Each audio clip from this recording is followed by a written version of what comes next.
Bryce Young is one of the toughest draft evaluations of all time, and anyone who says otherwise is simply lying to themselves. Even if you think his talent is undeniable, you cannot ignore the potential issues his lack of size may present. And even if you think his size is detrimental, you cannot ignore the abundance of talent and natural feel for the position he has. And in a weird way, Bryce Young perfectly epitomizes the unpredictability of the NFL draft, as it is equally realistic to see both sides of the argument coming true. And although it's impossible to know for sure how Bryce's career will play out, the one thing I do know is that Bryce Young is an elite problem solver. Whether it's pre-snap adjustments, post-snap processing, when a play breaks down, when no one is open, if the defense is perfect, if Canada invades the US, any problem that you can think of, Bryce Young seems to always have the solution. And we don't often view quarterbacks as problem solvers, but if you think about it, that's pretty much all they are. Every single snap they line up and have to predict and adapt to what the 11 players on the opposing team are going to do. Which players are blitzing, which are dropping into coverage, what type of coverage will they be in, which playmaker will be open if they run this type of coverage. And QBs only have a handful of seconds before the snap to figure this out, and milliseconds to process information after the snap. That's why it's common to hear that the most important physical trait a QB can have lies between the ears, and Bryce certainly has that physical trait. One of the first things you notice when you watch Bryce on film is he has an insane level of command on the field. He's one of the few college QBs in the nation who actually calls his own protections, which is an NFL level ability. And he's constantly barking out orders and getting guys set. He clearly has a high level of understanding of the offense and of the game of football in general. And this command isn't just pre-snap, he shows it post-snap as well. He has an innate feel for the entire game, literally everything on the field. He's the best play extender in this class. He senses pressure like he has eyes in the back of his head, and he never bails from a clean pocket. So if he has time, he is more than willing to stand in the pocket for 20 seconds in direct traffic and make a throw. He's never rushed, he never panics. Everything about his play is just so natural and instinctive. He might have the most visually appealing film I've ever seen, and that's why we've seen a lot of film junkie analysts fall in love with Bryce. So why wasn't he really the consensus #1 overall pick this entire time?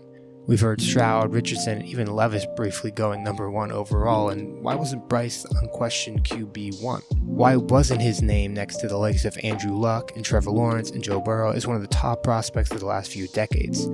Well, I think we all know the answer to that. Bryce Young is small. Hate to bring it up, but it needs to be mentioned. There is no physical precedent for Bryce Young. He will be the smallest QB in the league.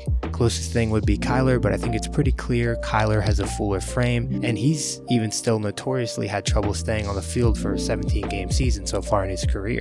Now, even though Bryce's size could put his longevity or availability into question, it is important to know that Bryce does not play small, and I cannot stress this enough. He has absolutely no fear in the pocket. He will stand in the pocket as long as humanly possible and deliver a throw, take a huge hit from a DT, and still get up and do the exact same thing the very next play. He also shows a lot of strength and balance. An arm tackle is usually not enough to get him down, and this is a big reason why he's so elusive. He combines a rare agility with a strong core and balance, and he can keep plays alive better than almost any QB in the nation. And I think it's important to acknowledge that this was not your father's Alabama. There weren't future top 10 picks running wide open. There wasn't any Alabama receivers getting drafted in the first round. In fact, Bryce's best receiving options were Jahmyr Gibbs, who's a running back, and Cameron Latu, who's a tight end. So there wasn't a Jalen Waddle or a Devontae Smith or a Judy or a Julio. This was very much a lacking supporting cast for Alabama standards. And most of the offense was Bryce Young just making something out of nothing, solving the problem. Now, I do want to address a few weaknesses, because it seems like now I'm calling Bryce the perfect QB prospect ever that is just too small, and that's not the case. From a physical ability standpoint, his arm strength isn't great. There are times on tape where he does get a little overwhelmed by pressure and can't muscle the ball to the receiver he wants to. It's not anything drastically notifiable, but I think it'll happen a bit more often in the league where he doesn't quite get the ball exactly where he wants to because he doesn't have that top-end arm strength. Now, it's not a deficiency that I think will prevent him from having success in the league, because typically quarterbacks who have a weaker arm or undersized, they can still succeed if they have other traits that can help them overcome their deficiencies, and Bryce definitely has traits to make up for his limitations. But I think we need to be honest about his arm strength.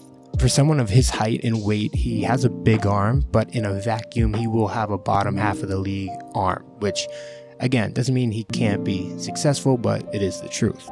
Now, as far as a QB comp, there obviously isn't anything exactly like Bryce, considering he's a very unique player, but when I watch him play, I can't help but think he looks like a baby Deshaun Watson. Off the field issues aside, of course, both these guys were undersized, successful college QBs that are extremely intelligent and uniquely elusive in the pocket. Neither guy's going to wow you at the combine like Anthony Richardson or Caleb Williams, but they will absolutely wow you with their elusiveness, field vision, intelligence, and it factor.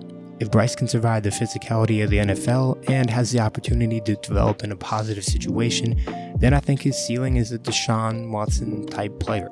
So I'm not going to make some bold conclusion like I typically do in my videos, but I just wanted to outline the qualities I like about Bryce Young while also acknowledging the unprecedented limitations he will have to overcome.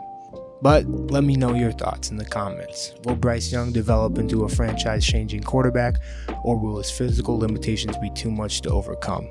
Right now, all I know for sure is we will find out soon enough.